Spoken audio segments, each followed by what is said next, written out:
ಆತ್ಮೀಯ ವೀಕ್ಷಕರೇ, Royson creations YouTube ಚಾನಲ್ಗೆ ನಿಮಗೆ ಸ್ವಾಗತ.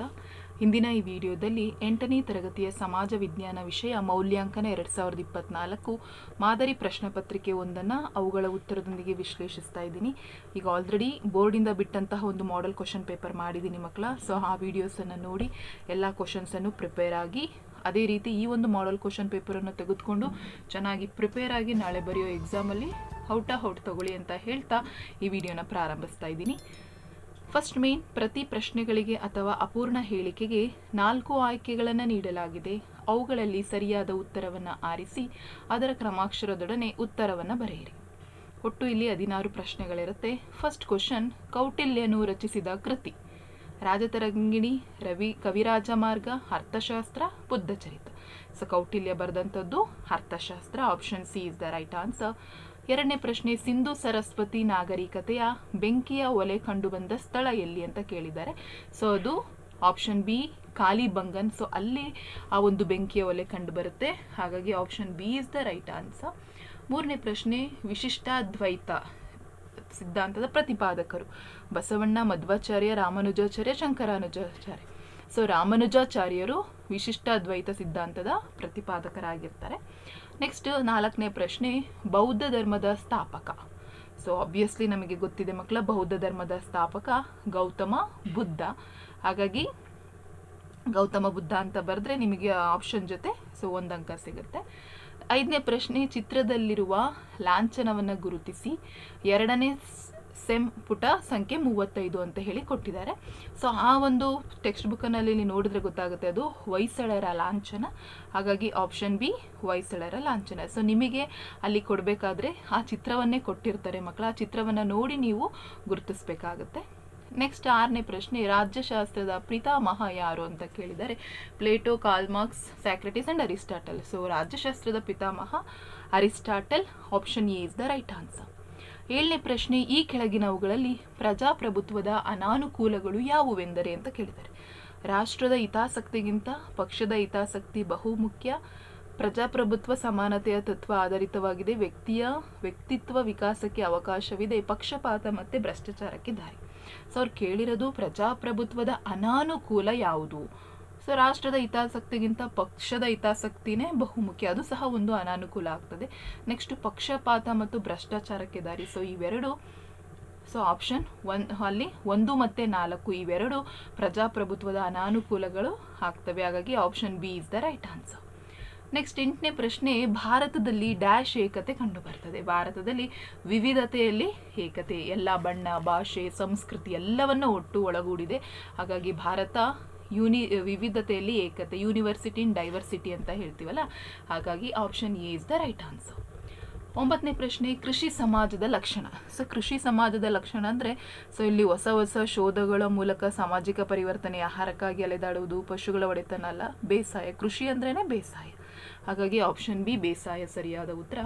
10ನೇ ಪ್ರಶ್ನೆ, ಓಲ್ಡ್ ಫೇತ್ಫುಲ್ ಗೇಜರ್ ಕಂಡುಬರುವ ದೇಶ. ಸೊ ಎಲ್ಲಿ ಕಂಡು ಬರ್ತದೆ? ಅದು USA ಕಂಡು ಬರ್ತದೆ.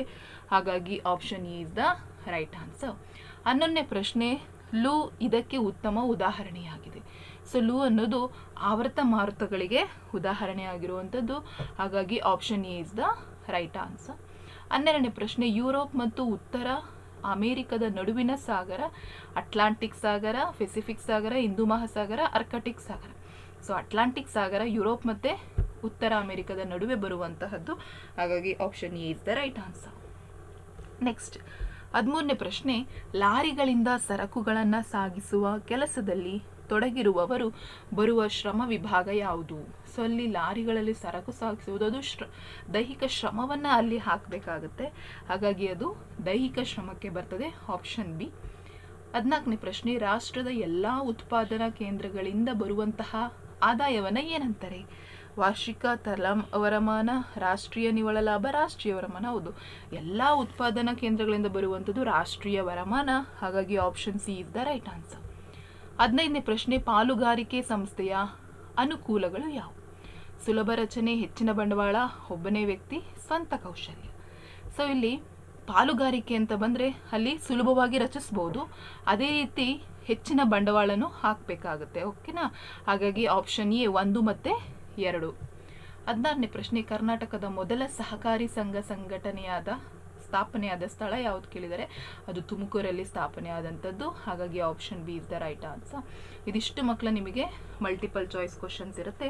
ತದನಂತರ 4 1 ಅಂಕದ ಪ್ರಶ್ನೆಗಳಿರುತ್ತೆ. ಸೆಕೆಂಡ್ ಮೇನ್, ಈ ಕೆಳಗಿನ ಪ್ರಶ್ನೆಗಳಿಗೆ ಉತ್ತರಿಸಿ.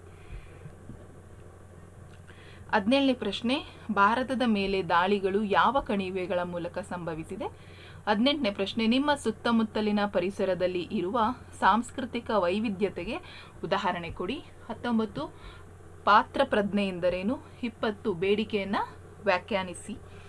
ನೆಕ್ಸ್ಟ್ ಥರ್ಡ್ ಮೇನ್, ಕೆಳಗಿನ ಪ್ರಶ್ನೆಗಳಿಗೆ 3-4 ವಾಕ್ಯದಲ್ಲಿ ಉತ್ತರಿಸಿ. ಮಕ್ಕಳ ಇಲ್ಲಿ ನನಗೆ ಶಾರ್ಟೇಜ್ ಆಫ್ ಟೈಮ್ ಆಗಿರೋದ್ರಿಂದ MCQ ಆನ್ಸರ್ಸ್ ಮಾಡಿದ್ದೀನಿ. ಸೊ ಇದನ್ನು ಕ್ವಶನ್ಸನ್ನು ನೀವು ನೋಡಿ ಅಭ್ಯಾಸವನ್ನು ಮಾಡ್ಕೊಳ್ಳಿ.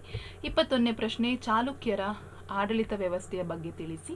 22 ಮಾನವ ಸಮಾಜ ಜೀವಿ ಹೇಗೆ? 23 ಸಾಗರ ತಳದ ಭೂಸ್ವರೂಪದ 4 ಪ್ರಮುಖ ಭಾಗಗಳನ್ನು ತಿಳಿಸಿ. 24 ಜಲಮಾಲಿನ್ಯವನ್ನು ನಿಯಂತ್ರಿಸಲು ಕೈಗೊಂಡಿರುವ ಕ್ರಮಗಳನ್ನು ಪಟ್ಟಿ ಮಾಡಿ. 25 ಪೌರತ್ವವನ್ನು ಪಡೆಯುವ ವಿಧಾನಗಳನ್ನು ವಿವರಿಸಿ. 26 ಶ್ರಮದ ಮಹತ್ವವೇನು?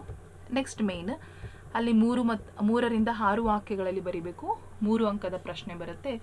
27ನೇದು ಅಶೋಕನ ಆಡಳಿತದ ಬಗ್ಗೆ ವಿವರಿಸಿ. 28 ಭೂಗೋಳದ ಚಿತ್ರ ಬಿಡಿಸಿ ಉಷ್ಣಾಂಶ ವಲಯವನ್ನು ಗುರುತಿಸಿ.